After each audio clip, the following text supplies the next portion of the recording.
Vamos a mirar el mensaje de Jesús a Esmirna.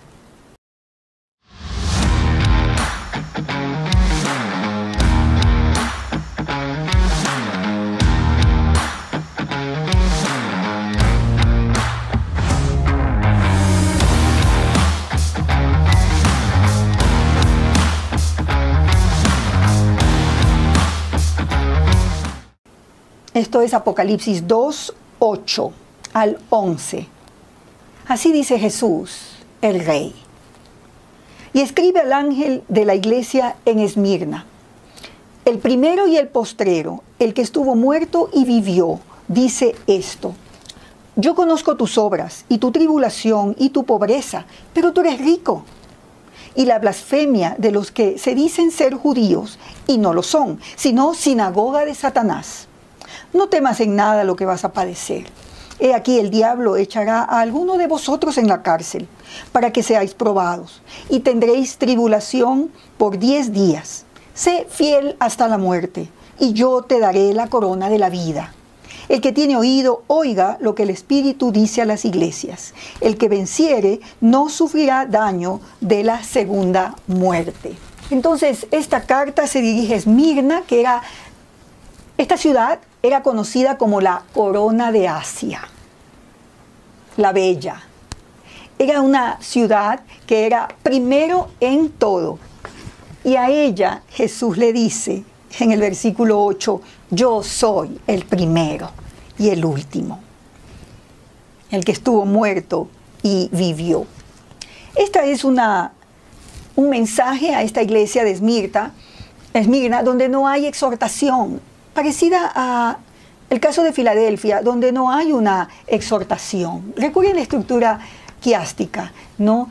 Lo último se parece a lo primero, es decir, la 1 con la 7, la 2 con la 6, hay cosas similares. La única iglesia que ha permanecido hasta hoy en Asia Menor es la de Esmirna. Es interesantísimo eso. Hoy Esmirna se llama Izmir, y ahí está todavía una iglesia cristiana que encuentra su raíz en el primer siglo. Es la única que ha quedado hasta hoy. Habían como 3.000 hermanos que eran fieles allí en Esmirna. Y Jesús hace varias referencias a Isaías, al profeta Isaías en este mensaje. A Isaías 41:4, Isaías 43:10, Isaías 44:6, Isaías 48:12. Jesús le dice a esta iglesia: yo conozco tu tribulación. Porque estos hermanos vivían bajo presión. Tribulación significa thlipsis. Es la presión que ocurre cuando hay choque de dos reinos. El reino de Dios que invade el reino de las tinieblas.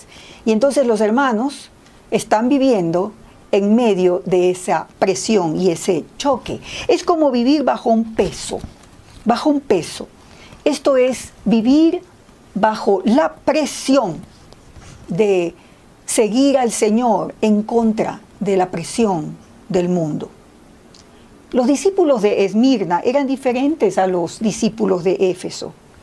Los efesios habían dejado su primer amor, pero a diferencia de los efesios, los de Esmirna, ellos no habían dejado su primer amor. Y a diferencia de los de Pérgamo y Tiatira, no habían sido indiferentes a la inmoralidad. Al contrario, estos hermanos eran apasionadamente comprometidos con Jesucristo. Eran seguidores fieles al Cordero. Y podemos aprender mucho de los discípulos de Esmirna. Realmente todo Apocalipsis habla del discipulado, de que los que son miembros de las iglesias o se identifican como cristianos deben ser seguidores del Cordero. Hay un llamado a un discipulado radical. Y esto es evidente en esta carta. Hay presión. Hay presión por ese choque del reino de Dios de justicia que irrumpe en un mundo donde prima la injusticia. Hay presión cuando se desenmascaran los ídolos. Hay presión cuando el orgullo humano es llamado a quebrantarse y arrepentirse delante de Dios. Y Jesús le dice a la iglesia de Esmirna, yo conozco tu tribulación, yo lo sé, yo lo veo. Es tremendo, ¿ah? Y van a ver en el resto del libro de Apocalipsis que Dios ve nuestra tribulación, pero no la detiene, porque parte de la vida del pueblo del Señor, que sigue a Cristo en medio de la historia hasta que Él venga por segunda vez, es vivir bajo presión. Y eso implica sufrimiento. Thlipsis es la palabra griega, o tribulación, como está traducida en nuestra Biblia.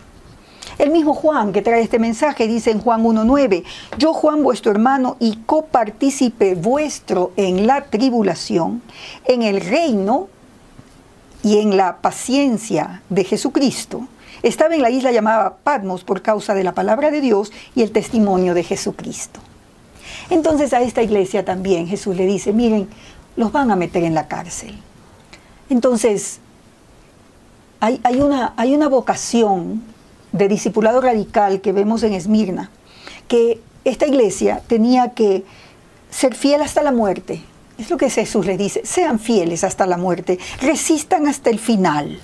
Esmirna, la ciudad donde estaba ubicada esta iglesia, era una ciudad leal a Roma.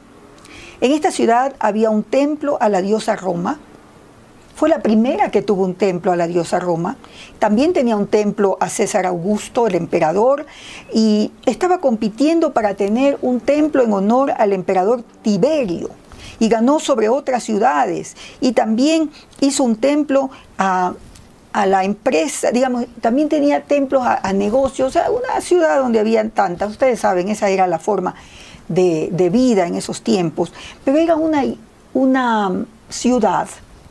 Era una ciudad dispuesta a hacer lo que sea para exaltar a Roma. Y entonces Jesús le dice a la iglesia de cristianos en Esmirna, vean, ustedes no son como su ciudad. Yo soy el primero. Yo soy el rey. Y en Esmirna, parte de la presión que vivían los hermanos cristianos era porque había hostilidad contra los judíos. Los judíos, por un acuerdo que se había hecho algunos años atrás dentro del Imperio Romano, ellos estaban exentos de hacer sacrificios al emperador y de hacer adoración al César. No tenían que hacer el servicio militar tampoco. Y los judíos estaban preocupados de que pudieran perder ese privilegio porque los cristianos en Esmirna se negaban a participar en la adoración a César, pero no eran judíos. Ellos seguían a Jesucristo. Jesucristo era un judío. Entonces eso daba lugar como a cierta confusión. Estos siguen a un judío, pero no son judíos, y no adoran a César, pero no son judíos. Entonces, muchas veces los judíos en Esmirna delataron a los cristianos. Por eso es que el Señor hace esta exhortación aquí y dice, y la blasfemia, dicen en el 2:9, conozco tus obras, tu tribulación, tu pobreza, y la blasfemia de los que se dicen ser judíos y no lo son, sino sinagoga de Satanás. Y bueno, eso es parte de un estudio más amplio, pero aquí en Apocalipsis se ve la continuidad del pueblo de Dios en el Antiguo y en el Nuevo Testamento. Entonces, el llamado a los judíos, así como Jesús lo hizo en su ministerio terrenal, era llamar a los judíos a seguir al Mesías, siendo Él el cumplimiento de todo lo prometido por Dios en el Antiguo Testamento. Entonces, por eso es que Jesús les dice, sinagoga de Satanás. La iglesia de Esmirna era pobre, pero Esmirna era una ciudad rica, y los cristianos eran pobres, porque hacían negocios a la manera de Jesús.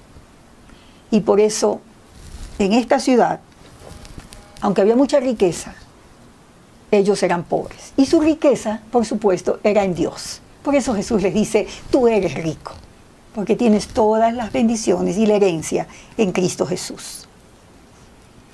Y estos hermanos vivían bajo mucha presión, porque había un componente invisible en la lucha contra Satanás, porque Satanás estaba detrás de la presión que vivían estos hermanos. El dragón está detrás de esa presión, de esa persecución contra el Cordero y el pueblo del Señor. Y Satanás odia al pueblo del Señor. Es el dragón el que obra a través de las dos bestias, la bestia del mar, la bestia de la tierra, todo lo que vemos en Apocalipsis 13. Y los hermanos de Esmirna tenían que saber que el problema no eran los romanos, que el problema no eran los judíos, sino que había alguien más detrás de todo esto, y es Satanás, que había una fuerza invisible. Y frente a eso Jesús les dice que sean fieles, que no tengan miedo. Y les dice, además, que esta prueba solo va a durar 10 días. Esto es bien interesante. Dios le pone límite a la prueba y el número 10 también en Apocalipsis representa lo completo. Es un tiempo que Dios sabe y es el tiempo que tiene que ser. Ni más ni menos. El Señor está en control aún de este sufrimiento porque Satanás obra con permiso de Dios y sabe que tiene poco tiempo. Y la promesa maravillosa para Esmirna es esto. El Señor les dice, te daré la corona de la vida. Recuerden que la ciudad de Esmirna era la corona de Asia. Pero Jesús le da a los hermanos de Esmirna la corona de la vida. Y es esta vocación maravillosa de perseverar, de vencer. El Señor también les promete que no serán afectados por la segunda muerte. Y lo dice varias veces. La segunda muerte es la muerte de aquellos que rechazan al Señor. Una es la muerte natural. La segunda muerte es la muerte del juicio eterno, de aquellos que no están escritos en el libro de la vida y cuyo destino es el lago de fuego y azufre. Todos sufriremos la primera muerte, pero no la segunda muerte. Entonces, Jesús nos promete inmunidad de la segunda muerte. Por eso es importante ser fieles hasta el Señor, hasta el final. Ser fieles hasta que Jesús cierre nuestros ojos. Los que nacen de nuevo en Cristo Jesús, moriremos una sola vez. Los que rechazan al Señor morirán 2 veces. Y sabemos que los discípulos de Esmirna fueron fieles y guardaron la fe. Por eso sabemos que esta es la iglesia cristiana, que es ahora un centro de adoración ortodoxa y de perseverancia en la fe. Ellos han resistido la presión y han permanecido.